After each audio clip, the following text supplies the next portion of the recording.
So good morning mga bro. So Dominggo ng adlaw. So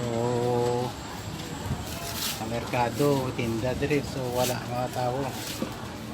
So subong nga adlaw mayari ako nga nagabot na repair. So ano to? China na TV. So galing na ibang so sa ibang shop. So tampered na. So actually yung tampered. So nabuksan na ng ibang technician. So subukan natin kung kaya natin to i-repair. So matagal-tagal na siguro itong na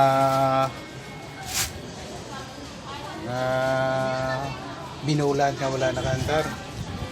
So try natin gawin kung kaya natin i-repair.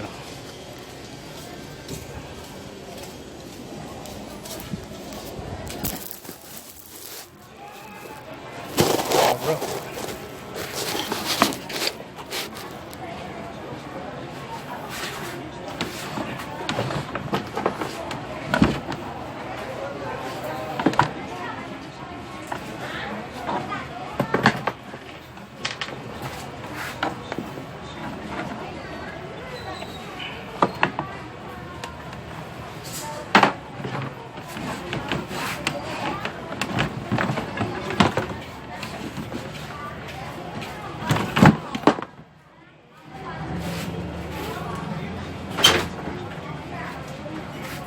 So matagal-tagal na nga.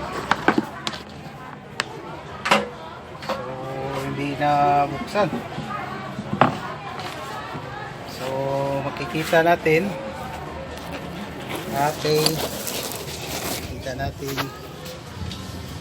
yung tinatawag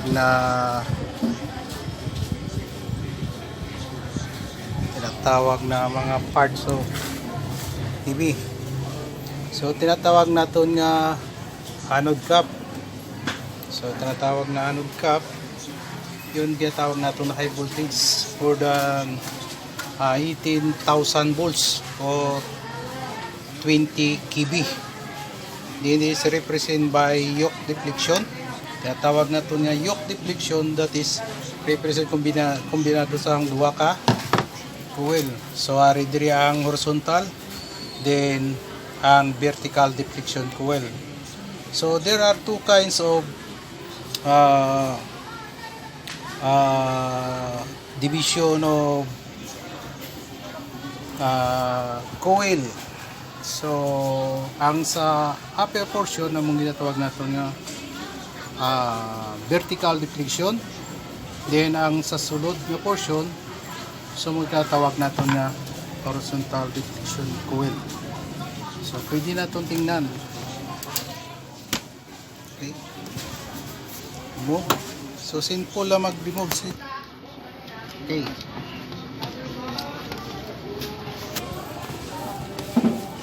Tatawag na removing coil. Okay.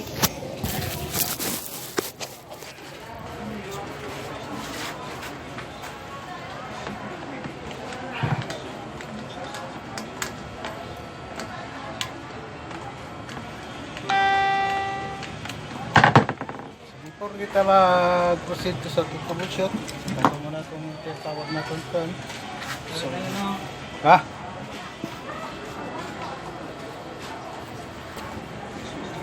okay. So, tinatawag natin nga yoke coil. So, this is vertical. This is horizontal coil. So, the purpose of the horizontal coil, nga bukas ang aton nga screen from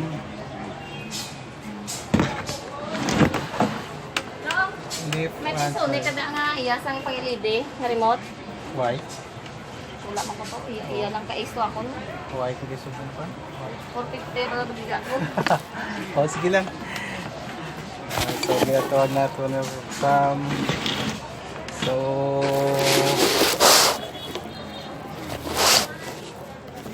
bukas ang atong screen from center, left, and right.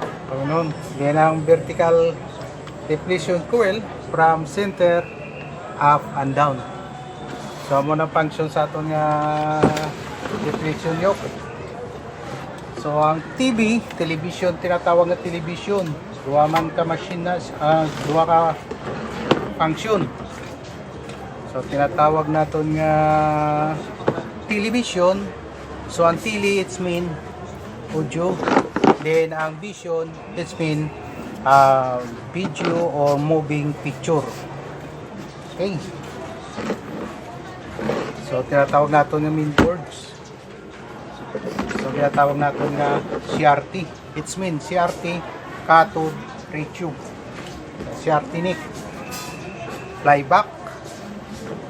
Okay. Troubleshoot muna tayo. Focus na troubleshoot.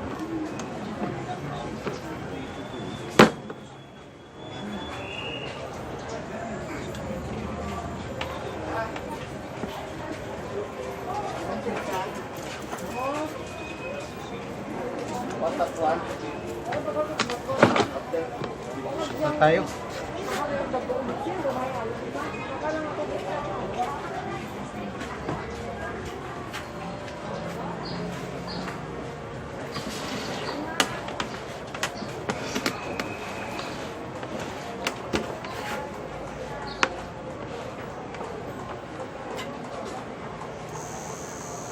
So, narinig nyo. So, gahaming.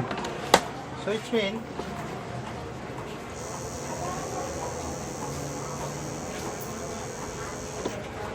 gahaming.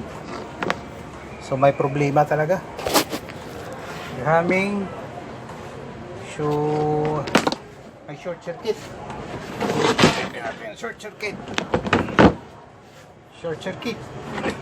Okay. At tayo ng multi-tester. Para maghanap tayo. 6-1. Okay.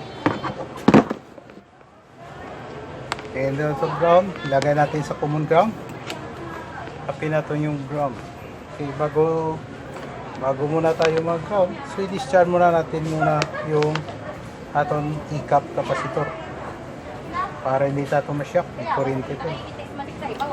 Okay, discharge na. Okay.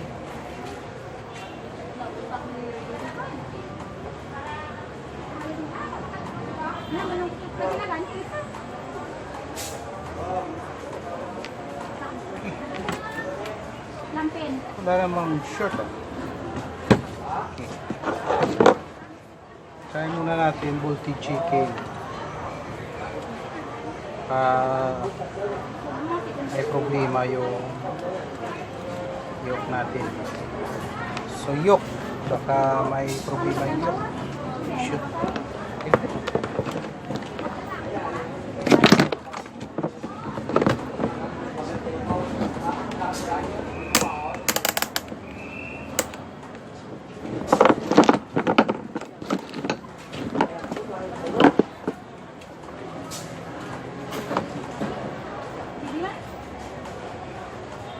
So, i-rin natin sa DC. Hanapin natin yung voltage. Voltage checking tayo. Natin ng B+. Ano na?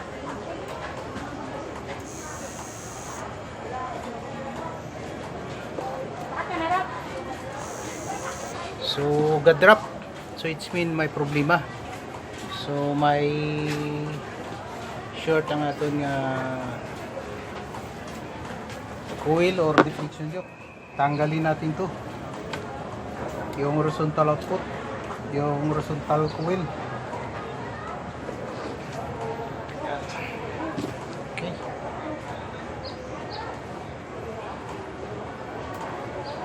Oh, normal. So, ibig sabihin, normal ang tayo. So, ibig sabihin, tinanggal ko ito. Dito may problema.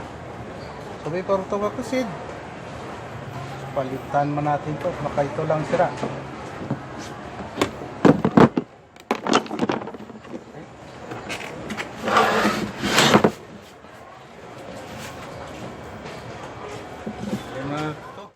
So continue sa ako na part 1 video. So tinanggal na natin to.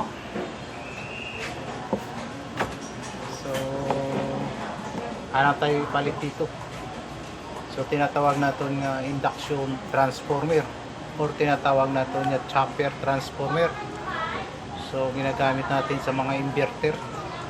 So subong technology wala nagagamit sa ginatawag natong dalagko nga transformer, kundi ganito na lang mostly ang ginagamit.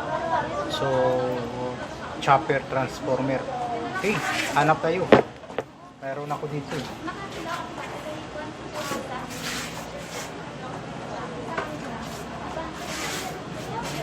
So may ganito. Ito. Palitan ko lang ito. Bago. Ito. Subukan natin.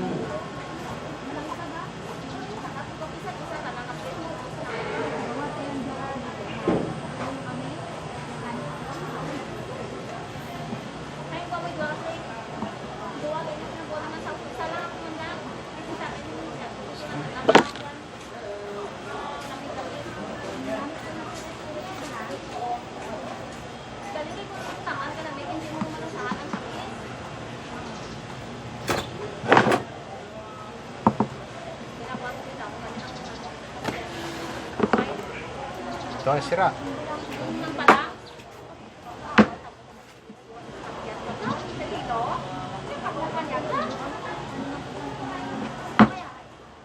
Okay. So, pinalitan natin. Ganito. So, subukan natin kung anong reaction.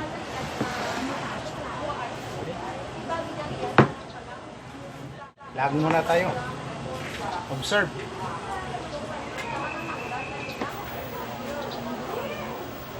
So, nawalang humming. So, mayroon na. Talaga. So, it's mean, problem is,